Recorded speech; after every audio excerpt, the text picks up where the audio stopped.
साथियों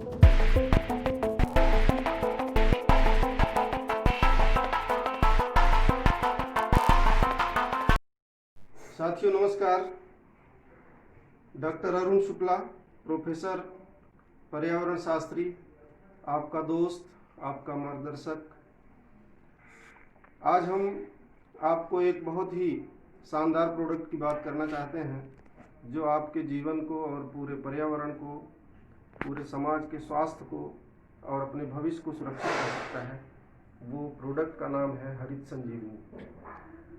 तो साथियों, हरित संजीवनी का प्रयोग हम क्यों करें, हमारे किसान भाई क्यों करें, सारे समाज के लोग इसको क्यों प्रमोट करें, सबसे पहले हम इस विषय में चर्चा करेंगे। फिर इसका प्रयोग कैसे करना है और इसके प्रयोग से लाभ क्या है। अगर ये वीडियो आप किसी को सुनाते हैं तो हर किसान को ये बात समझ में आएगी कि हरित संजीवनी का प्रयोग हमारे लिए अत्यंत आवश्यक है। तो साथियों, हरित संजीवनी की उपयोगिता क्यों है, सबसे पहले इस बिंदु में अगर बात किया जाए तो ये देखने में आया है, केस स्टडी करने से पता चला है, तमाम प्रयोग करने से पता चला कि मिट्टी बहुत हार्ड हो चुकी है और हार्डनेस की वजह से उसकी जल धारण क्षमता बहुत कम हो गई है। इस बात को इस उदाहरण से समझ सकते हैं। किसानों की चर्चा से ये पता चला कि एक जमाना था, कुछ समय पहले की बात है, कि खेत जोतने के बाद उसमें पानी लगाना पड़ता है और पानी लगाने के बाद फिर हमको उस टाइम पर 15 दिन बाद फिर से दोबारा खेत जोतने लायक होता था। लेकिन अब ये पता चला है कि 7-8 दिन में ही वो खेत जोतने लायक हो जाता है। इसका अर्थ ये हुआ कि मिट्टी की जल धारण क्षमता घट गई है। 15 दिन की बजाय वो 7-8 दिन में ही पानी उसका ख़त्म हो जाता है। तो ये क्यों हुआ? ये मिट्टी में हार्डनेस आने की वजह से हुआ। उसमें ठोस तत्वों की मात्रा ज़्यादा हो गई है, इस वजह से ऐसा हो रहा है। दूसरी बात यह है कि बहुत सारे किसानों से चर्चा करने पर यह पता चला कि कुछ समय पहले तक 30 हार्स पावर के ट्रैक्टर से खेत की जुताई हो जाती थी, लेकिन अब हमें 60 हार्स पावर के ट्रैक्टर की आवश्यकता होती है। 30 हार्स पावर का ट्रैक्टर काम नहीं करता है। इसका भी मतलब यही होता है कि मिट्टी ज़्यादा हार्ड हो चुकी है और हार्डनेस की वजह से हमारे ट्रैक्टर अब कम पावर के ट्रैक्टर काम नहीं करते हैं। तो इस तरह से बहुत सारी और जानकारी के आधार पर ये पता चला कि मिट्टी बहुत हार्ड हो चुकी है। अब ऐसा क्यों हो रहा है? इसकी वजह है रासायनिक खाद, रासायनिक उर्वरक, DAP, यूरिया, सुपर फास्फेट। तो इन रासायनिक खादों की जब स्टडी हुई तो ये पता चला कि इसमें कुछ हिस्सा ठोस होता है जो अघुलनशील होता है। जैसा कि आपको पता है कि रासायनिक खादों के माध्यम से हमको पोषक तत्व पौधों को देना पड़ता है। पोषक तत्व क्या है? Sodium, potassium, calcium, magnesium, zinc, iron, molybdenum, ये सारी चीज़ें जिनकी कमी से पौधों की वृद्धि रुक जाती है। क्योंकि पौधे भी जीव हैं, जिस तरह से हम लोग जीव हैं, हमारे उनमें कुछ ही अंतर है, बहुत सारी हमारी और उनमें समानता है। जिस तरह से हमको शैशवावस्था में, बाल्यावस्था में, प्रौढ़ावस्था में और अलग अलग अवस्थाओं में अलग अलग हमारे डाइट की आवश्यकता होती है, पोषक तत्वों की आवश्यकता होती है। कुछ पोषक तत्व ऐसे होते हैं जो हमको कॉमन रूप से शुरू से अंत तक जिनकी हमको ज़रूरत होती है, तो वही चीज़ पौधों की है। ये बात हमें बखूबी पता है कि हमें पौधों को ये पोषक तत्व देना पड़ेगा, लेकिन समय के अनुसार हमें रासायनिक खादों का प्रयोग करना आवश्यक हो गया था। एक समय ऐसा आया कि हमारे देश में अन्न का उत्पादन इतना नहीं हो रहा था कि हम अपनी जनता को, बढ़ती हुई जनसंख्या को भोजन सामग्री उपलब्ध करा पाएँ। तो हमारे देश की मजबूरी थी। हमारे राजनेताओं ने वैज्ञानिकों से अनुरोध किया कि कुछ ऐसे पदार्थों का निर्माण किया जाए जो उत्पादन की वृद्धि करे, ताकि हम खाद्य पदार्थों के लिए आत्मनिर्भर हो जाएं। अन्यथा हमें विदेशों से खाद्य सामग्री आयात करना पड़ता है। तो हमें आत्मनिर्भरता बढ़ाने के लिए रासायनिक खादों का सहारा लेना पड़ा। अब रासायनिक खादों का सहारा हमने लिया जब वैज्ञानिकों ने इस रासायनिक खाद का निर्माण कर रहे थे, तो उस समय उन्होंने महसूस किया कि अगर हम इन पोषक तत्वों को पहुंचाने के लिए जो कैरियर की ज़रूरत पड़ती है, वो कैरियर अगर ठोस पदार्थ के रूप में हम रखेंगे तो भविष्य में धरती बंजर हो सकती है, हार्ड हो सकती है। तो इसके विकल्प के रूप में उन्होंने देखा कि दूसरा विकल्प है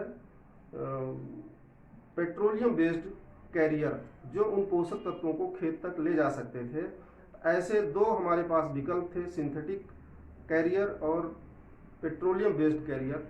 पेट्रोलियम बेस्ड कैरियर ऐसे थे जो पोषक तत्वों को खेत तक, पौधों तक पहुंचाने के बाद वो विलीन हो जाते, हवा में पहुंच जाते, लेकिन उनकी कास्ट इतनी ज़्यादा हो रही थी कि हमारे किसान उसको एफोर्ड नहीं कर पाते और इस वजह से रासायनिक खादों का प्रचलन चालू नहीं हो पाता। इसलिए उन्होंने ठोस कैरियरों का चुनाव किया ताकि हम एफोर्ड कर सकें और इनका प्रयोग करके उत्पादन क्षमता को हम बढ़ा सकें।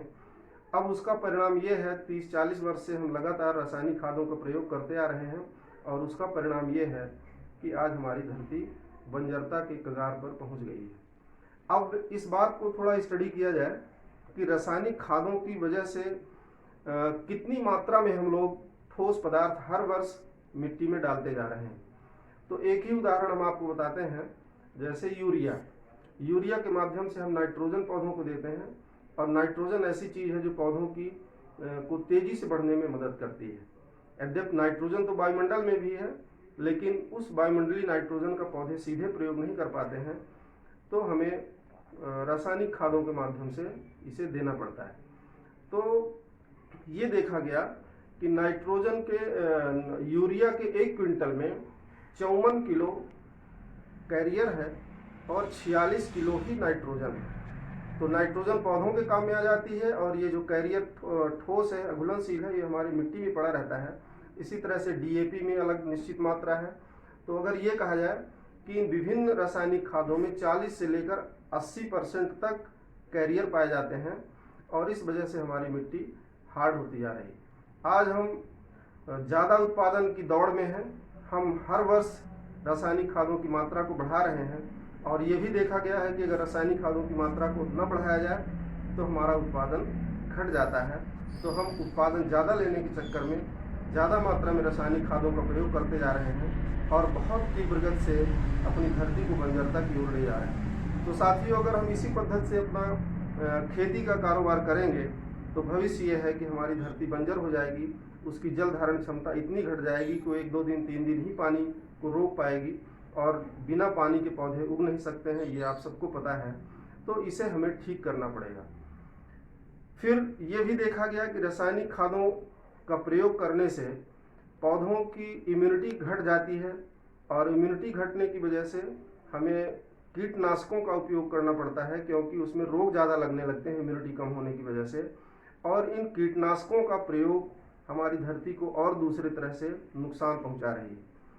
हार्डनेस की वजह से आपने देखा होगा कि केंचुए एकदम ख़त्म हो गए हैं। जो केंचुए किसानों के मित्र कहे जाते थे, जो केंचुए मिट्टी को भुरभुरी बनाते थे, जो केंचुए मिट्टी को ऊपर से नीचे करके उसकी उत्पादकता को बढ़ा देते थे और उन मिट्टी में छेद होने की वजह से जड़ों तक हवा का प्रवेश होता था, तो ये काम ख़त्म हो गया। मिट्टी हार्डनेस की वजह से ये ख़त्म हो गया। दूसरा कारण यह है कि जब हम कीटनाशकों का प्रयोग करते हैं तो ये कीटनाशक पत्तों से झड़कर मिट्टी में चले जाते हैं और इनको मारने का काम करते हैं। दूसरा इफेक्ट हमारे साथ ये हुआ कि हमारे धरती के अंदर कई तरह के और जीव होते हैं जो सूक्ष्म जीव हैं, जो दिखाई नहीं देते हैं, जैसे बैक्टीरिया और माइकोराइजा इत्यादि। और ये बैक्टीरिया क्या है कि हमारे धरती को उपजाऊ बनाने में इनका बहुत बड़ा रोल होता है।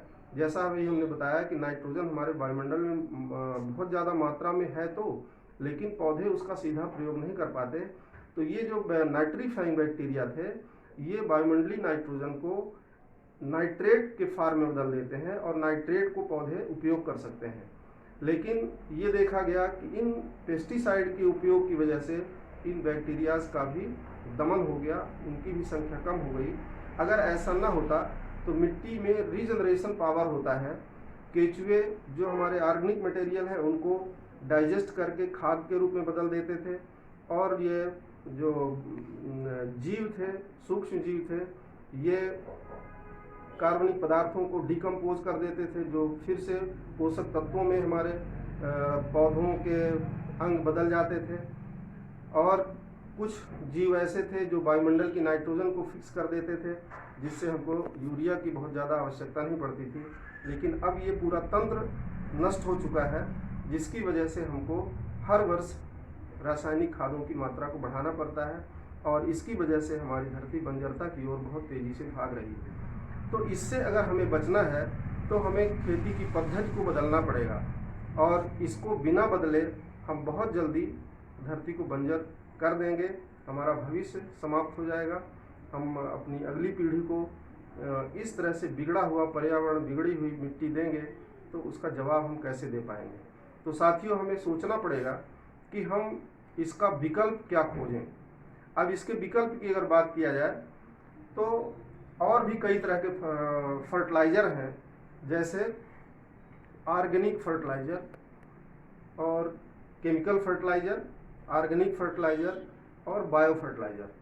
3 तरह के फर्टिलाइज़र हैं। अगर इनका प्रयोग हम कर लें, इनका निर्माण हम खुद भी कर सकते हैं, तो हमारी धरती का रीजनरेशन पावर फिर से चालू हो जाएगा और मिट्टी अपने आप को ठीक करने लगेगी। और इन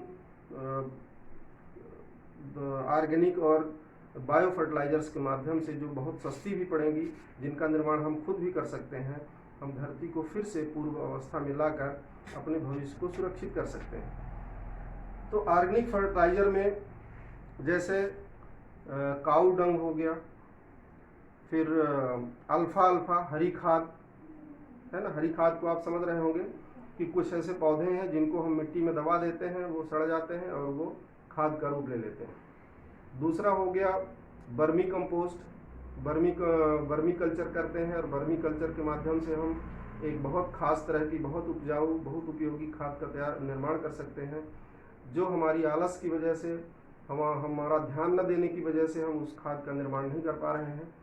दूसरा है ऑर्गेनिक फर्टिलाइज़र। तो इस तरह से इनका भी प्रयोग, काऊ डंग हो गया, काऊ डंग की भी मात्रा, क्योंकि हम पशुपालन की ओर ध्यान नहीं दे रहे हैं, हम पूरी तरह से अपने आप को बदल लिए हैं, आलस हमारे अंदर आ गया है, हम पशुपालन नहीं करते हैं, इसलिए हमारे पास गोबर की खाद नहीं है, जो अमृत की तरह काम करती है, मिट्टी की उपजाऊ शक्ति को, उसकी जल धारण क्षमता को बढ़ाने में, ह्यूमस को बढ़ाने में जिसका बहुत बड़ा रोल है, वो उस काम को भी हम नहीं कर पा रहे हैं। और जितनी मात्रा में हमको ज़रूरत है, अगर हम करते भी हैं तो उतनी मात्रा हम उत्पन्न नहीं कर पाते हैं, इसलिए हमको रासायनिक खादों का प्रयोग करना पड़ता है। तीसरे हैं बायो फर्टिलाइज़र्स। बायो फर्टिलाइज़र में माइकोराइजा, एजोटोबैक्टर और कुछ खास तरह के नाइट्रीफाइंग बैक्टीरिया हैं, जिनका उत्पादन हम करें, कल्चर कर लें और उनको खेतों तक ले जाएं, तो उनके माध्यम से हमारी उत्पादकता को बढ़ाया जा सकता है। जिस तरफ हमारा ध्यान नहीं है, क्योंकि रासायनिक खादों का प्रयोग करने से तुरंत हमको रिजल्ट मिलता है, थोड़ा सा हम और ज़्यादा उसका प्रयोग कर लेते हैं, ज़्यादा मात्रा में हमारा उत्पादन बढ़ जाता है, इसलिए हम इधर से उधर देख नहीं रहे हैं और हम ऐसी खाई की तरफ बढ़ते जा रहे हैं जो हमारे भविष्य को चौपट कर सकती है। तो साथियों, इन सारी चीज़ों को आपको ध्यान देना होगा। अगर हम इन सारी चीज़ों में ध्यान नहीं देंगे तो हमारा भविष्य खतरे में जा सकता है। इसके विकल्प के रूप में, ऑर्गेनिक खाद के रूप में, ऑर्गेनिक ट्रीटमेंट के रूप में हम आपके बीच में लाए हैं हरित संजीवनी, जो इन सारी समस्याओं का निदान करती है। आपको रासायनिक खादों से मुक्ति मिल सकती है। रासायनिक खाद जो आपके स्वास्थ्य को भी बिगाड़ रहे हैं, जिनकी वजह से इम्यूनिटी पौधों की घट जाती है, और इम्यूनिटी घटने की वजह से हमको हमारे पौधों में रोग लगते हैं, और रोगों को हटाने के लिए हमको कीटनाशक डालना पड़ता है, जिनका असर हमारे पौधों में, बीजों में रहता है, जिसको हम भोजन के रूप में लेते हैं, और वो कीटनाशक हमारे शरीर में जा रहे हैं, जिसका परिणाम है कि घर घर में लोग बीमार हैं। जो बीमारियां लाख 2 लाख में किसी एक को होती थी, वो बीमारियां आज घर घर में हो रही हैं। डायबिटीज़ हो रही है, ब्लड प्रेशर हो रहा है, कैंसर हो रहा है, और इस तरह की तमाम ऐसी बीमारियां जिसका हम लोगों ने नाम भी नहीं सुना था, आज वो घर घर में हो रही हैं। और ऐसी बीमारियां होने के बाद आप कल्पना करिए कि वो घर किस तरह से तबाह होता है, पूरी जमा पूंजी खत्म हो जाती है, और यहाँ तक कि हमको अचल संपत्ति को भी बेचना पड़ता है उसकी दवा के लिए। और ये भी देखा गया कि अंततः फिर भी हम अपने स्वजन को, अपने मरीज को नहीं बचा पाते हैं। अगर हम इसके विकल्प के रूप में कोई दूसरा प्रयोग नहीं करेंगे तो हमारा भविष्य बहुत खतरे में है। इसका बहुत जीता जागता उदाहरण पंजाब है। पंजाब एक ऐसा प्रदेश है जो हमारे पूरे देश में उदाहरण के रूप में लिया जाता था। कहीं भी अच्छी फसल देखकर हम लोग ये उदाहरण देते थे कि भाई ये तो पंजाब हो गया। लेकिन आज पंजाब की हालत की स्टडी अगर किया जाए तो ये देखा जाता है कि इन कीटनाशकों की वजह से जितने ज़्यादा कैंसर के मरीज पंजाब में हैं उतने विश्व में कहीं नहीं है, एक छोटे से प्रदेश में। और वहाँ पर यह भी देखा गया है कि बहुत सारी धरती बंजर हो चुकी है जो फ्री के भाव बिकने को तैयार है। वहाँ पर यह भी देखा गया है कि जो संतानें हो रही हैं वो भी विकलांग और विक्षिप्त संतानें हो रही हैं जिसका सीधा असर इन पेस्टिसाइड का है। तो इनसे बचने के लिए हमें उपाय करना पड़ेगा, हमें सोचना पड़ेगा, हमें प्रयोग करना पड़ेगा। तो इसके विकल्प के रूप में हम लाए हैं आपके बीच में हरित संजीवनी। हरित संजीवनी जैसा उसका नाम है वैसा ही उसका काम है। वो मिट्टी के लिए संजीवनी का काम करती है, आपको भविष्य में रासायनिक खादों से मुक्ति दिला सकती है, आपकी उत्पादन लागत को कम कर सकती है और आप निश्चिंत होकर अपने स्वास्थ्य की रक्षा कर सकते हैं। तो साथियों, हरित संजीवनी कैसे काम करेगी, ये किस तरह से हमारी सुरक्षा करती है, तो सबसे पहला काम वो ये करती है कि आपकी मिट्टी की हार्डनेस को ख़त्म कर देती है। उसमें ऐसे पदार्थों का मिश्रण किया गया है जो हार्ड मटेरियल्स को घोल देते हैं, जिससे मिट्टी भुरभुरी हो जाती है और मिट्टी भुरभुरी होकर मुलायम हो जाती है, जिसमें ह्यूमस का जिसके माध्यम से निर्माण होता है, जिसकी वजह से मिट्टी की जल धारण क्षमता बढ़ जाती है। और आपको पता है कि अगर मिट्टी भुरभुरी है तो उत्पादन बहुत ज़्यादा बढ़ जाता है। अब ऐसा क्यों होता है, उत्पादन क्यों बढ़ जाता है, इसको विस्तार से हम अगली बार चर्चा करेंगे। इसके अलावा आपको अगर इसका प्रयोग करेंगे तो रासायनिक खाद की मात्रा धीरे धीरे आपको घटाना पड़ेगा और घटाते घटाते 3 से 4 साल में आपको रासायनिक खाद न डालेंगे तो भी आपका उत्पादन ग्रेजुअली बढ़ता जाएगा और मिट्टी आपकी सुरक्षित हो जाएगी। ये देखा गया है जहाँ पर हरित संजीवनी का प्रयोग हुआ है वहाँ केंचुए भी उत्पन्न हो गए हैं। भुरभुरी मिट्टी होने की वजह से उनका भी जीवन वहाँ सुरक्षित हो गया है, अब वो अपना काम करने लगे हैं। तो इस तरह से अगर हम हरित संजीवनी नामक ऑर्गेनिक ट्रीटमेंट का प्रयोग करेंगे, जो 4-वे ट्रीटमेंट है जिसका निर्माण इजराइल की तकनीक पर हुआ है। आपको पता है कि इजराइल ऐसा देश है जहाँ पर वर्षा न के बराबर होती है, लेकिन कृषि उत्पादों में वो विश्व का सबसे अग्रणी देश है। तो आप कल्पना करिए कि जहाँ वर्षा न के बराबर हो, इसके बाद भी विश्व में सबसे ज़्यादा कृषि का उत्पादन जो देश करता हो, तो आप समझ सकते हैं कि उसकी टेक्नोलॉजी कितनी हाई क्लास की होगी। तो उसी टेक्नोलॉजी के आधार पर इसको बनाया गया है। इस खाद का निर्माण पौधों की अलग अलग अवस्था, शैशवावस्था, बाल्यावस्था, किशोरावस्था, प्रौढ़ावस्था, इन चारों अवस्थाओं को ध्यान में रखकर पौधे को किस अवस्था में किस प्रकार के पोषक तत्वों की आवश्यकता है, उस तरह के सारे पोषक तत्व इसमें मिश्रित किए गए हैं, जो समय समय पर पौधों को योगदान देते हैं, उनकी वृद्धि में, उनके विकास में और उनकी उत्पादकता को बढ़ाने में, रोग प्रतिरोधक क्षमता को मजबूत करने में ये सारे पोषक तत्व उसको मदद करते हैं। और इस तरह से ये देखा जाता है। बहुत सारे वीडियो हम आपको दिखाएंगे अगली बार, जो किसानों से ट्रीटमेंट करने के बाद जो रिजल्ट आए हैं, उन रिजल्ट को भी हम आपके सामने प्रस्तुत करेंगे। तो चलिए हम मिलते हैं अगली बार, जिसमें हम विस्तार से इसका ट्रीटमेंट कैसे करना है और इसके ट्रीटमेंट से हमको किस तरह के लाभ हुए हैं, बहुत सारे किसानों के टेस्टिमोनियल्स हम आपको देंगे। बहुत बहुत धन्यवाद। अगली वीडियो के साथ हम फिर से मिलते हैं। ये वीडियो सुनने के लिए हम आपको फिर से एक बार धन्यवाद करते हैं। अगर ये आपको वीडियो अच्छा लगे तो आप सब्सक्राइब करें, लाइक करें और शेयर करें, ताकि आपके किसान भाई इससे मोटिवेट हों और इस ट्रीटमेंट का प्रयोग करें।